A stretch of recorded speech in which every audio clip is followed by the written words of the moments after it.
गौतम बुद्ध और आलसी आदमी की कहानी। गौतम बुद्ध अपने ध्यान में बैठे थे कि वहां पर एक आदमी आया। यह आदमी अपने आलसीपन से बहुत ज़्यादा परेशान था। आलसी आदमी गौतम बुद्ध से बोला, महात्मा जी मेरी मदद कीजिए, मैं अपने आलस्य से बहुत परेशान हूँ। आप ही कोई उपाय बताइए जिससे मैं आलसीपन से छुटकारा पा सकूं। गौतम बुद्ध ने उस व्यक्ति से कहा, पहले मुझे ये बताओ कि तुम्हें क्यों लगता है कि तुम आलसी हो। आलसी आदमी बोला, सिर्फ मुझे नहीं, मेरे परिवार वालों को और मेरे आसपास के सभी लोगों को ऐसा लगता है कि मैं आलसी हूँ। गौतम बुद्ध ने फिर उससे पूछा, क्या तुम जानते हो आलस्य होता क्या है? आलसी व्यक्ति बोला, नहीं, मैं नहीं जानता हूँ, किंतु मैं इतना ज़रूर जानता हूँ कि आलस्य बहुत बुरी चीज़ है। इसकी वजह से मुझे बहुत नुकसान हुआ है जीवन में। गौतम बुद्ध बोले, जिस परेशानी से तुम छुटकारा पाना चाहते हो, पहले उसके बारे में पूरी जानकारी ले लोगे तो उससे छुटकारा पाना आसान हो जाएगा। आलसी व्यक्ति बोला, भगवान, इतनी बुद्धि तो मुझ में नहीं है, आप ही मुझे इस समस्या के बारे में जानकारी दीजिए। गौतम बुद्ध बोले, आलस्य एक मानसिक अवस्था है, एक विचार है जिसे जाने अनजाने में हम खुद ही जन्म देते हैं। आलस्य दो मूलभूत कारणों की वजह से ही जन्म देता है, एक है शारीरिक और दूसरा मानसिक।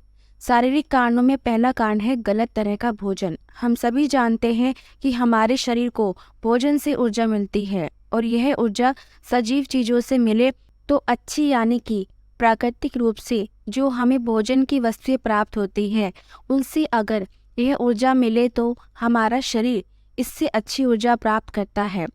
इससे उलट यदि हम निर्जीव वस्तुओं से ऊर्जा प्राप्त करते हैं तो यह हमें आलस्य की ओर ले जाती हैं। दूसरा कारण, हमारी शारीरिक गतिविधियों भी हमें आलस्य के चंगुल में फंसा सकती है।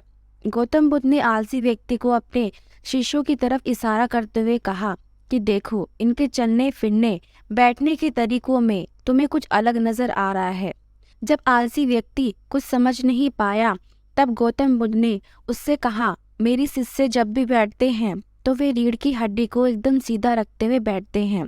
चलते हैं तो उनके दोनों पैरों के बीच अच्छे से संतुलन बना रहता है और जब वह सोते हैं तो उनका शरीर एकदम शिथिल रहता है। ऐसा करने से उन्हें रात्रि में एकदम सही तरीके से नींद आती है। आलसी व्यक्ति बोला, लेकिन नींद तो आलस्य का ही एक असवरूप है।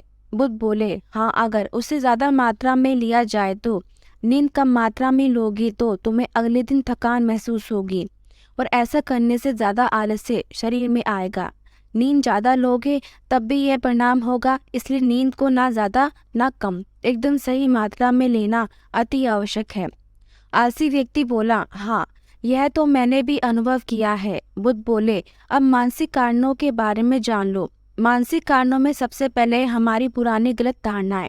अक्सर ऐसा होता है कि हम पहले जिन कामों में असफल हो चुके हैं, हमारे अंदर ऐसी भावनाएं बन जाती है कि हम उस काम में हमेशा असफल होते रहेंगे, जिस वजह से हमें उस काम को करने में आलस आता है। ऐसी धारणाओं से छुटकारा पाने का एकमात्र उपाय यह है कि हमें अपने मन को यह समझाना चाहिए कि पिछली बार हम जब उस काम में असफल हुए थे तो हम उसके बारे में जितना जानते थे, अब हम उस काम को बारे में उससे ज़्यादा जानते हैं, क्योंकि असफल होने के बाद हम उसे काफ़ी कुछ सीखे भी हैं। बुद्ध बोला, तीसरा कारण है आलसी और कामचोर लोगों की संगत। कई बार ऐसा होता है कि हम आलसी नहीं होते, मगर जिनके साथ हम रहते हैं वो हम उन जैसे बनने लगते हैं। इससे छुटकारा पाने का उपाय बहुत सरल है। कामचोर और आलसी व्यक्तियों से दूर रहो।